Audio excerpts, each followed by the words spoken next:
ఆయన ప్రేమలో వ్యత్యాసము లేదు. మనుషుల ప్రేమలో వ్యత్యాసం నువ్వు చూసి ఉండొచ్చు. మనిషికి నచ్చితే ఆకాశానికి ఎక్కిస్తారండి, నచ్చకపోతే పాతాళానికి త్రొక్కేసేటటువంటి పరిస్థితులు ఉంటాయి. కనుక యేసయ్య నిన్ను క్షమించిన రీతిగా, నిన్ను ప్రేమించిన రీతిగా నువ్వు కూడా ఇతరులను ప్రేమించాలంట. దేవుని ప్రేమ మీలో నిలిచి ఉండనివ్వండి అనేటువంటి మాట యోహాను భక్తుడు చెప్తూ ఉన్నాడు. ఎంతమందికి తప్పు చేసినా చేయకపోయినా, నీ లోపం ఉన్నా లేకపోయినా సారీ చెప్పే అలవాటు ఎంతమందికి ఉందండి? నా వల్ల ఒకవేళ నువ్వు గాయపరచబడితే, నువ్వు బాధపరచబడితే నన్ను క్షమించు అనేటువంటి లక్షణం ఎంతమందికి ఉంది? ఇది నాన్న పొరపాటు చేసినా ఒప్పుకోలేనటువంటి కఠినమైన మనసు ఈ దినాన ఉందేమో.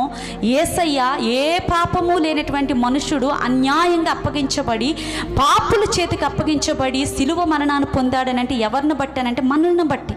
కనుక ఈ దినాన్ని అటువంటి క్షమించే హృదయాన్ని దేవుడు నీ నుండి కోరుతూ ఉన్నాడు. ఇతరులు క్షమించే మనసు నీకు ఉండాలి.